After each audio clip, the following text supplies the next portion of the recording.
Celebrating your little victory for now. But heed my words! We have finally risen! Do not think that you can hold us back. Foolish cookies! You simply have no idea what's waiting for you! Ha ha ha ha! Not even 5 seconds in him, I'm already talking. This dude sounds insane. I love Shadow Milk Cookie. I love his voice actor. His voice actor is absolutely amazing. In literally any language, the voice actor they've chosen for Shadow Milk Cookie has always been absolutely amazing. And he legitimately sounds so insane right here. And I love his character so much because of just how goofy he is. And he is a bad guy. Don't get me wrong. I know he's a bad guy, but he's just so goofy. And I have another Shadow Milk Cookie analysis video somewhere in my Cookie Run Kingdom playlist. That's actually really interesting if y'all want to go watch that. But he just sounds so insane. Like, that was an insane "I'll be back" villain speech.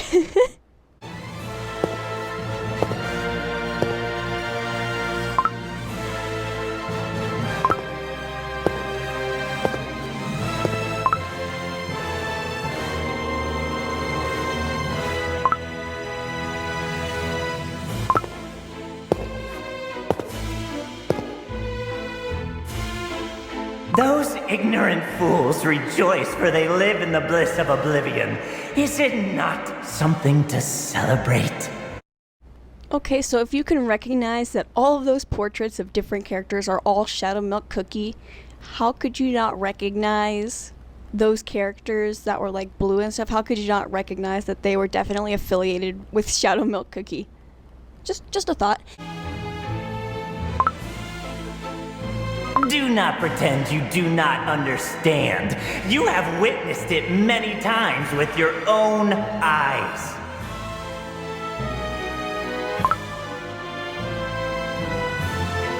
You uttered my name twice, which means I owe you 2 replies.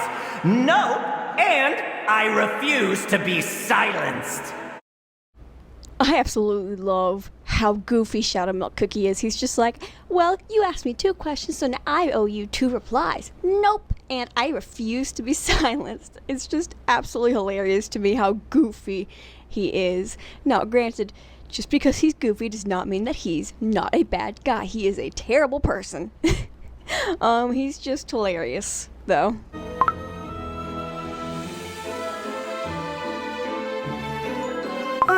Welcome, dear guest.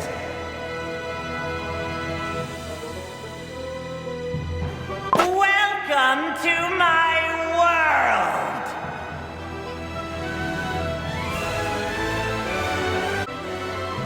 world. I see you're still so dreadfully, painfully, unbearably you. Thinking much about me these days?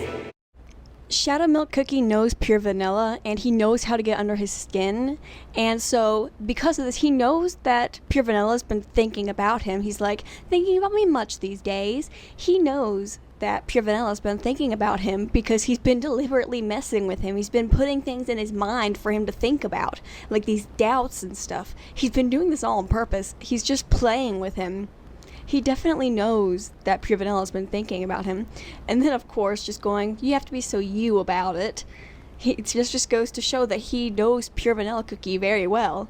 And that's not good for Pure Vanilla Cookie, because that means that Shadow Milk Cookie knows the best ways to break him down. Pretty cozy, isn't it? Makes it feel right at home. Why don't you stay for another day? Or forever? Sit back, relax, and watch my sinister plans unfold from the comfort of your very own prison. Ah, what am I saying? Silly little me. You've always been here. And you always will be. He is deliberately trying to make Pure Vanilla Cookie uncomfortable. He's trying to make him feel trapped and caught. And he's just trying to get him to be like nervous and anxious, and he's just trying to basically break him down. That's what Shadow Milk is doing right now. because he's like, you're trapped here, yada yada yada. He's just trying to get him to like feel like all these bad emotions, just to try and break him down, wear him down. And he's manipulating, he's gaslighting. I mean, Shadow Milk Cookie is pulling all of the tricks out to try and hurt Pure Vanilla Cookie. And unlike normal fights, this is emotional. Like, this is like an emotional verbal fight and stuff. This is not like a physical fight. It's all verbal. And Shadow Milk Cookie is just tearing Pure Vanilla Cookie down, and I feel so bad for him. What? What? Phew. Are you paying attention, boy? Recess is over. I love the voice actor for Shadow Milk Cookie. Like, what kind of a goofy laugh was that? That was, I mean, it was perfect for the character. He's just being like his goofy little self, and he just lets out this laugh that sounds like something you'd hear in SpongeBob or something. I don't know. I don't watch SpongeBob. But like, there was just such a goofy laugh. And he's like, boy, recess is over. I love that so much. I just love his character. And he's just so goofy, but he's so evil. So it's like, well, he's so goofy, but he's so evil. But he's one of my favorite characters. He's like, he's evil, though. I'm like, yeah, but he's goofy. I don't know what I'm talking about anymore. Your understanding of the material leaves a lot to be desired. Get it together, or you will never catch up with your friend, the star of our class! Rise and shine! Daydreaming again? Do understand, I'm not mad. I'm simply disappointed. Oh, he's bringing White Lily Cookie into this. Oh boy. He's bringing White Lily Cookie into the conversation. She's not there. And you know how much Pure Vanilla cares for White Lily. So he's just like, what? And he's like, oh my gosh, the manipulation. Oh my gosh, the emotional abuse, the verbal abuse. For you fail to see the truth. This is not another realm. Looky, looky, where is my cookie? Time to come out of hiding and play with me. That like laugh of his and come out and play with me, that was creepy. Like, this is a kid's game. How many times have I said that in this video? This is a kid's game. I don't know, probably like 4. But like, he's showing him scenarios that Pure Vanilla Cookie is genuinely terrified of. He's bringing his guilt in. He's bringing White Lily Cookie in, which he feels guilty for her, for her, and he feels guilty about her. And he's bringing in all these fears that he has of not being able to help people. And he's like, he's doing a I'm just astounded by how good the writing is in this story. They've really outdone themselves, honestly. The writers of Cookie Run Kingdom have just outdone themselves with the writing. So, like, yeah. Poor Pure Vanilla Cookie had to suffer all the trauma, though. I really do hope that we wind up seeing Shadow Milk Cookie's backstory in the next update, because that would be so interesting. And I'm thinking that Shadow Milk Cookie found out that his creators, the witches, actually baked them to eat them, and so then he felt betrayed, and it just kind of drove him insane. If it's like this person he trusts turns out was like a bad guy and was going to like hurt them and kill them and eat them, I could see that driving someone insane. So I'm wondering if that's his backstory, is he found out and then got driven insane. Let's keep going on with the analysis, because this video is taking forever. A tiny sprinkle of lie, just for fun, can become the seed of distrust. Well, what do you think? Not too stoked, I see. Hello, coin for your thought? If it's about your boring old friends, you should have known better than hand-delivering them here to me. Well, all that comes to my spire. belongs to me. That's the rule. And besides, I swear I had no idea you'd take the initiative and come here on your own accord. Shadow Milk Cookie, you are just spewing lies. Just lies, complete lies. Ugh, little gnats. You've got nerve, I'll give you that. Phew, my tower, my rules. He sounds like an immature little kid. Like, my house, my rules, no take backsies. My spire, my rules, no take backsies. Like, he sounds like a little kid, and it's absolutely, it's perfect for the character. And it's absolutely hilarious just hearing him go talk like this. Besides, it's in your best interest that I keep toying with you. With my powers back, I could finish you in an instant. I mean, he's not lying. If he really wanted to, he could easily just destroy all of them. So, I mean, that just goes to show that he has a plan here. He has a plan. He's made a plan, and he's thinking things through. So it's not like entirely just a game to him. So he actually has a plan, and he's a really smart character too. So they're in a lot of trouble right now, and they really need to be more careful. But you know me, violence is not my style. Sorry, I wasn't paying attention. I was just listening to the nonsense that was being spoken. The absolute untrue nonsense of a person who doesn't like violence. Dude, you like violence, let's be honest. He likes violence. Maybe not like the bloody stuff, but he definitely likes violence. He definitely likes to toy with other characters' emotions, like the emotional violence. Like, maybe not physical, but he definitely likes causing a lot of problems that end up causing violence, whether he's the one who does the violence himself. Hey, let me show you something very fun for old time's sake. What if the other half of my soul jam was finally within my reach? Dude is so petty about the fact that he no longer has access to his soul jam. Like, the witches, I think it was the witches, took away the soul jam and gave it to Pure Vanilla Cookie, if I'm correct. I don't remember how it was going. It's like 8 o'clock at night. I'm tired. This is taking absolutely forever. I don't actually know when this video is going to get out. What was I talking about? The soul jams, right. He's so petty about losing his soul jam. I don't even know what I was saying anymore. Goodbye. It's what? Yours? I don't think so. I'm back again because I remembered what I was going to say. So earlier in the video, I was calling him petty about losing his soulgram, and did I just say soulgram? Guys, it's been a long week. I'm sorry. I'm not even deleting this. I don't have time. But like, I've said that he's so petty about his soul jam, and in his specific analysis video, I was talking about it as well, and I'm wondering, what if it's not entirely pettiness? What if it's emotional emotional reliance or something? Like, what if he has like an emotional connection with it, and like it was a coping mechanism, and then whatever traumatic event happened to turn him evil, and he lost it, what if that was even more traumatic and he wants to get it back for that stability that he had before? Like, what if that's why he wants the soul jam back, is for the stability that he had before he became evil? And like, it's a coping mechanism, so every time he goes, it's my soul jam, it's because he's craving that stability, like just the feeling of being in control. Because it's like, where it's his soul jam, he no longer has it anymore.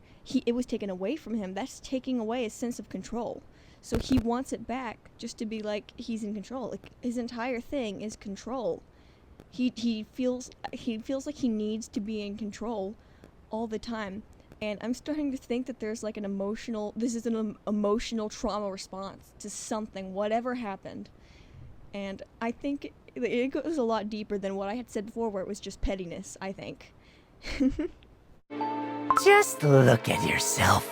Where is that precious light of yours now? Can you still hear its voice?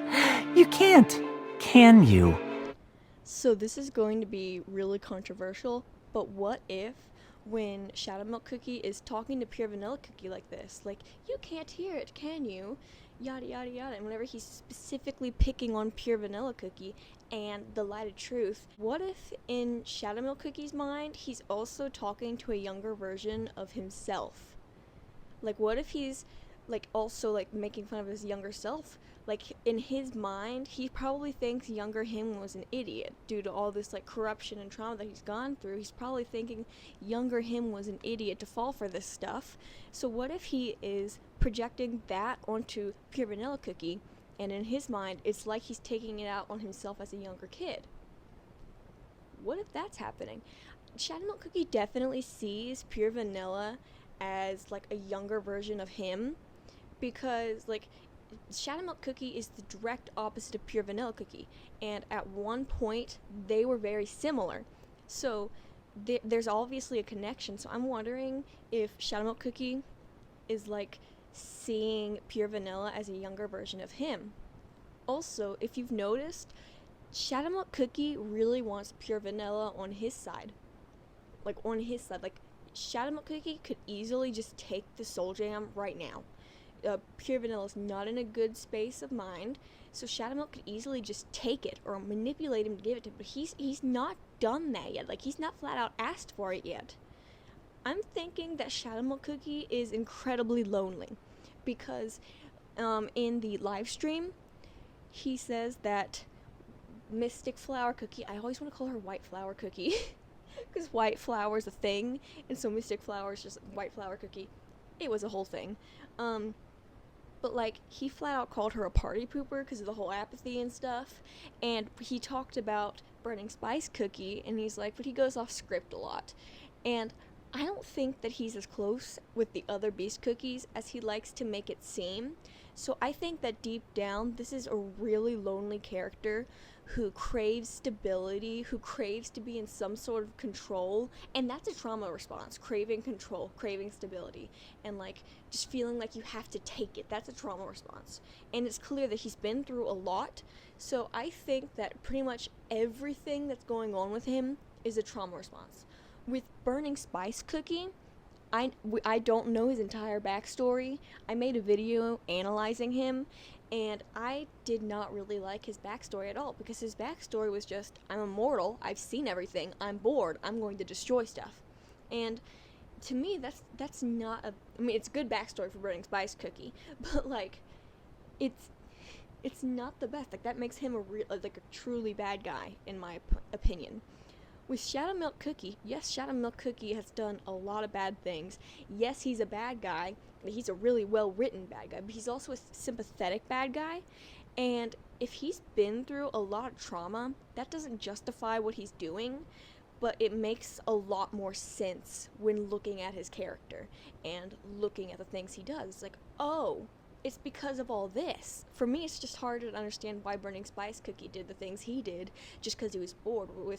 With Shadow Milk Cookie, if this is all about needing a sense of control and stability, that makes a lot more sense why he's doing all this. And if deep down he's really lonely, that's why he keeps trying to connect with Pure Vanilla Cookie, and he doesn't know how to do that in a healthy way. So he's doing what he knows how to do, which is control.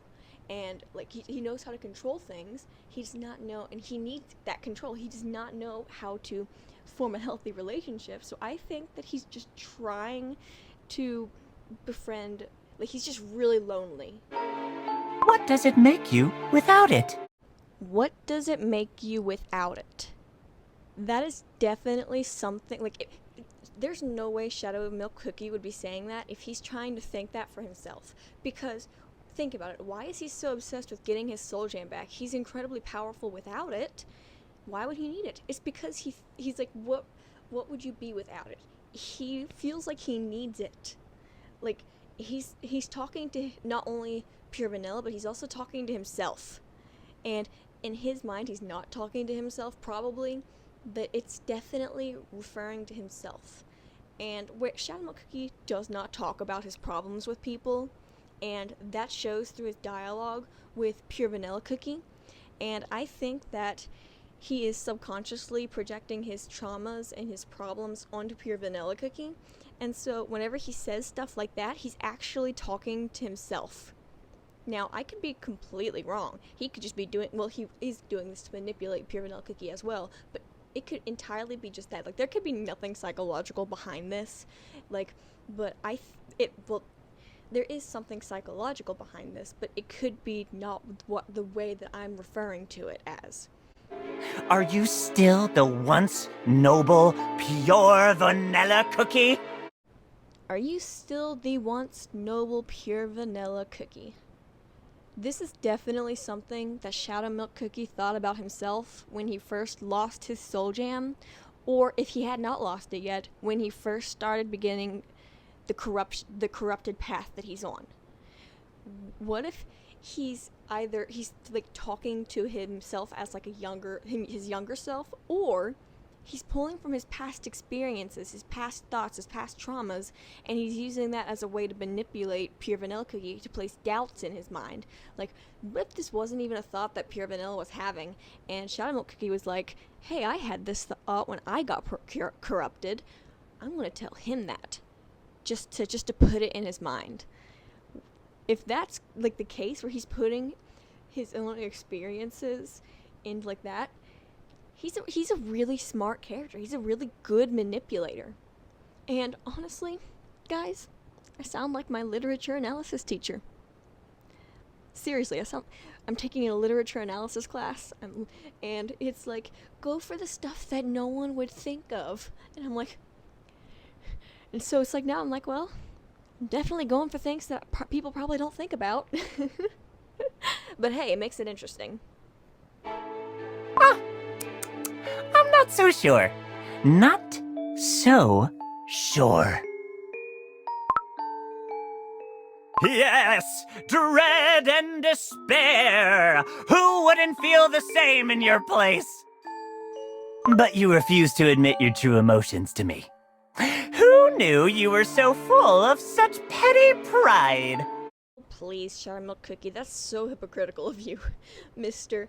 I never talk about my feelings and I take all my crap out on other people. Like, seriously, he's accusing Pure Vanilla Cookie of all the things that he himself has done. Oh, look at this fallen seeker of truth. Your mind is like an open book. But there's something else in the darkness. A little spark of curiosity you're trying oh so hard to snuff out. Time to pay your dues, my friend. You've got something that belongs to me. There you are. Come back to me. Now this is something new. Oh, this soul gem is not how I remember it. I'm gonna say this right now. I have no idea what happens right after this scene, so if what I'm about to say actually happens, that's gonna be so cool. But like, so his thing with needing control, needing stability, and all of that in his mind is tied to getting his soul jam back. He just said it's not like how he remembered it. What if that breaks that image of stability and control in his head? Like, what if that completely breaks the image of whenever I get my soul jam, everything will be better. I will be fine. I will be happy. And it breaks that semblance of control and, like, stability in his mind. That's just going to cause him to go more insane. And I know that he does go more insane. I just don't know if it's directly correlated to the soul jam being different. That would be really cool, though, if it's like he has it in his mind that this is going to fix everything, and then he realizes it's not. Like, this is actually really good story writing, and the characterization is just amazing. Like, everyone has a different personality. It's like you'd think that Gingerbrave would be the dullest character because he's like the stereotypical extroverted therapist friend who's always looking on the positive side, and yeah, he is that to a degree, but he's also an incredibly fascinating character. Strawberry Cookie, she's the shy introverted nerd, and she's not even like this. She's still an incredibly interesting character. Like, the story writing, the characterization of all these characters is absolutely amazing. But with Shadow Cookie is where Cookie Run Kingdom really pulled it off with the writing. Like they literally struck gold when it came to writing Shadow Milk Cookie. Like, I don't know how you write someone this well. Tarnished and unstable, ready to shatter at any moment. Truth these days. But jokes aside, if this is the representation of pure vanilla Cookie's soul, I wonder how low I can make him fall.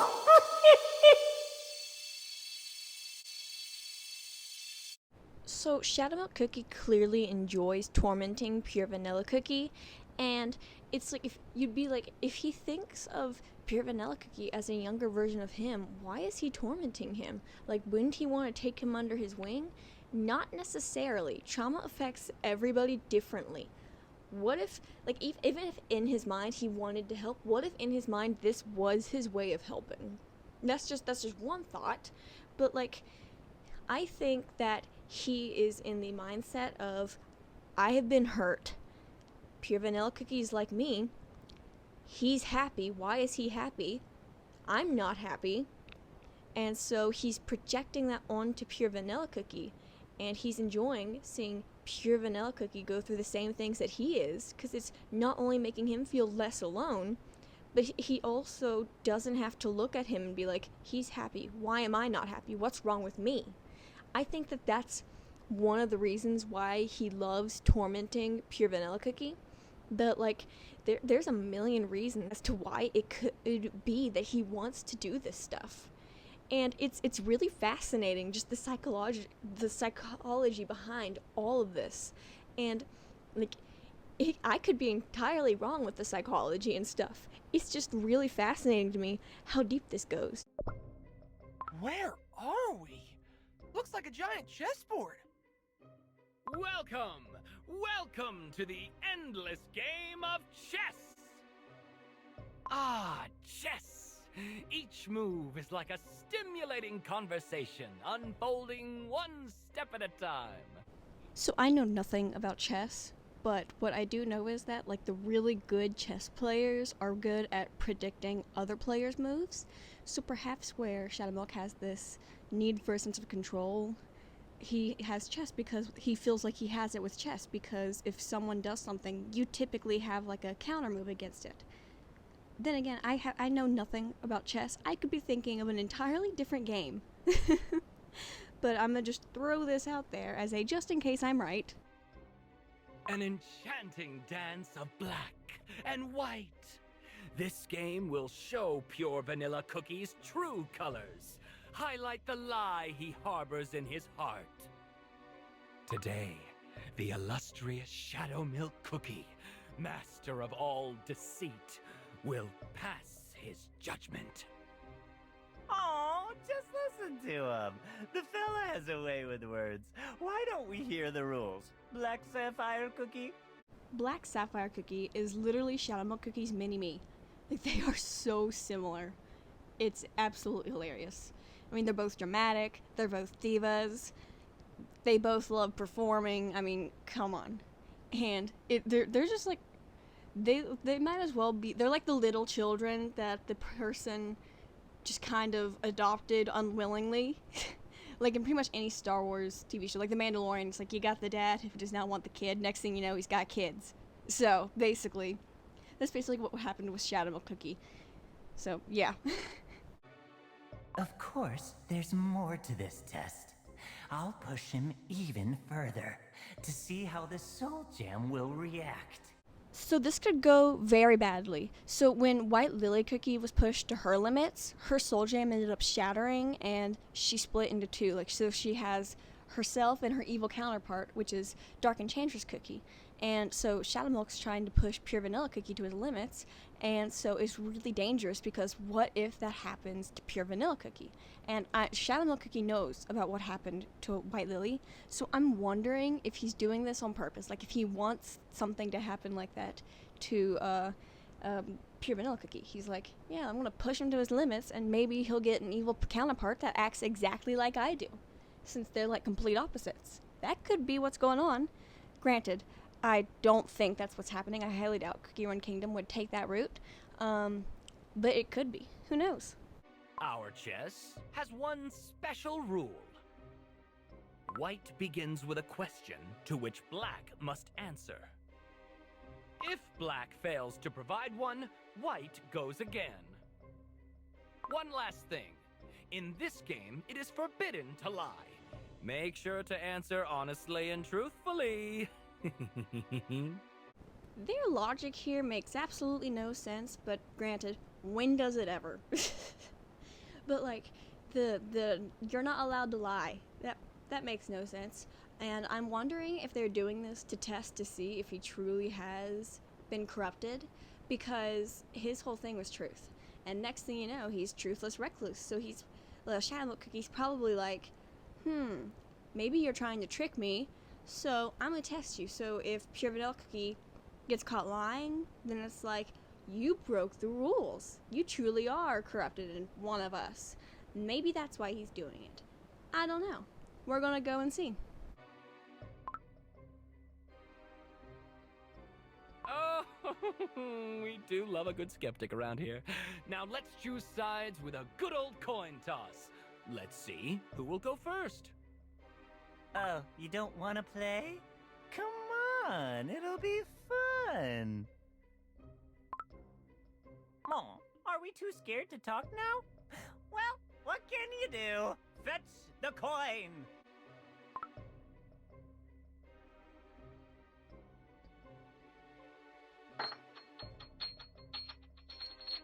Let's see. Please, please? Phew! Pure Vanilla Cookie will play white. Huh? That doesn't seem right. Are you sure?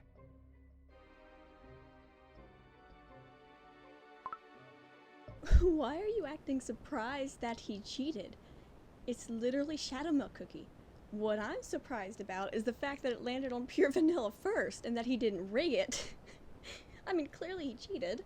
I'm just surprised he didn't rig it from the beginning to the point where it would, like, both sides would be him or something. I don't know. Are you surprised that he cheated? Of course he cheated. It's him. What else is he gonna do? Actually do good for once? I mean, not at the moment. Maybe at some point. I'm really hoping he gets a redemption arc, because he's been through a lot. So yeah, but at the moment, why are you surprised that he cheated? It's Shadowmilk Cookie. Obviously he's gonna cheat. Aren't we like two peas in a pod? Oh, I get that a lot. Sometimes it's hard to tell us apart.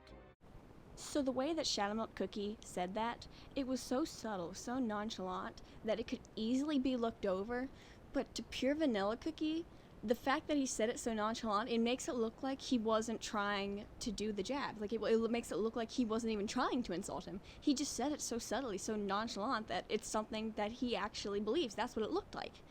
And it's definitely a strategic strategy that Shadowmilk Cookie is using as a way to taunt him, because it was definitely purposeful, because, as we all know, Shadowmilk Cookie is not a subtle character. He lives for drama. So the fact that he would, for once, become, like, subtle and nonchalant, this is purposeful. So he's doing this as a way to taunt him by just throwing it out so casually.